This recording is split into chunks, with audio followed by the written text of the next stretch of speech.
I think the whole thing is what the Russians would call a provocation. That is, it was thrown out to cause a rift between Ukraine, the United States, between the United States and European allies, and within the government of the United States. And it's done exactly that. It's like a hand grenade at a banquet. I mean, it's really made a mess of things. There's some things in it that are totally unacceptable.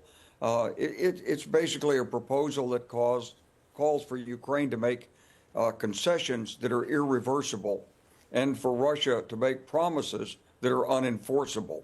So I just think it was a non-starter. But of course, once President Trump put an ultimatum on it, it served its purpose because for the Russians, because it's caused President Zelensky to really scramble, throwing the Europeans off balance, caused a lot of issues. And at the same time that it was released, we had the Army Secretary and the Chief of the Army Staff over meeting with the Ukrainians. So it looked like it had some official legs on it. But I mean, just to clarify for viewers, what is so unacceptable on either side with the original 28-point plan? And then we'll come to how Europe's counter-proposal dealt with some of that. So you're asking me? Yeah. Can I answer? Sure. Okay, number one is it doesn't call for a ceasefire. The starting point of this has to be ceasefire. Number two, it requires Ukraine to give up land that it has defended, that when it gives it up will be indefensible. Number three, it calls for no Russian concessions, no confidence-building measures, nothing on the restrictions of Russia to mass forces to begin another offensive 18 months from now. You couldn't say a thing. I could go through every point and tell you what's wrong with it, but those are three major points. Number four, it's an infringement on Ukrainian sovereignty. You're telling Ukraine that they don't have the right as a sovereign nation to make their own choices as to how they align themselves. Number five, it's an infringement on NATO. NATO has to pledge that it won't expand. That's contrary to NATO. Number six, it has no reference to the Budapest Memorandum by which Russia assured Ukraine the sovereignty of its borders.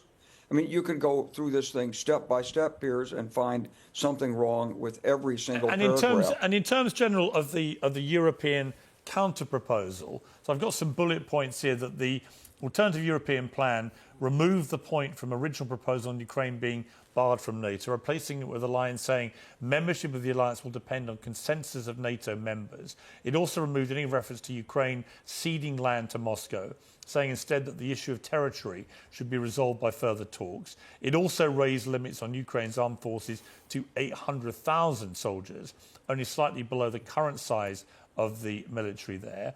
However, it didn't object to Russia being allowed to rejoin the G8, from which it was expelled in 2014 after the annexation of Crimea from Ukraine. I mean, how significant are those points which have been on the counter-proposal? They are insufficient, in my view. They show timidity by Europe, and that also serves Russia's purpose in this, Piers, because it shows that the Europeans really aren't prepared to stand up. Why would you limit Ukraine's military? I mean, why would you say, oh, 600,000? No, but 800,000, that's a really good idea to limit your military. Why? I mean, after you're standing up for the sovereignty of Ukraine, why can't Ukraine have the military it thinks is necessary to defend itself? So there are many elements. As soon as I read this pushback by Europe, I'm like, you people are, you don't realize what's happening to you. You have fallen prey to a diplomatic provocation. And I guess the European leaders are afraid to challenge the United States forcefully on this. But look, the United States is perfectly prepared to walk away from Europe under President Trump. Now, I'm not saying that's a good thing, but the European leaders, instead of trying to go up to President Trump and say, oh, please, please, please, we really agree with you. They should stand up and say, no, we're going to defend ourselves. They should form an agreement. Germany's trying to lead this, but I don't see that Germany's getting the full support it needs from the other nations in Europe, and it needs to do that. Now, I'm not advocating the United States walk away. I think the United States should be deeply engaged in this. But let's talk about another element of this. What is a security guarantee? Piers, what is a security guarantee? Security guarantee says at some point you violate the agreement, you're at war with us. Now, that means it's to be a guarantee, it's got to go to the United States Senate. You can't have a restriction and say no NATO forces can be there. Of course NATO forces have to be there, because otherwise, how could you effect a security guarantee? You say the Russians are going to stage a lot of forces. At some point, they're going to say, look, Ukraine fired a rifle across us. Okay, therefore, you don't have any credit. Then the diplomats can argue. Then Russia surges its forces out. And NATO, or the NATO members who are in a coalition of the willing, say, gee, this looks like maybe we should do something. But we don't have any forces nearby. It will take us 90 days to mobilize forces. Well, I guess that's it. Now, right. These European statesmen know better. Their militaries know better.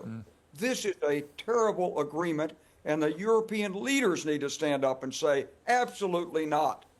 Absolutely not. And not this, forget about Zelensky. He's got to make peace with President Trump. But this is Europe's own security we're talking about.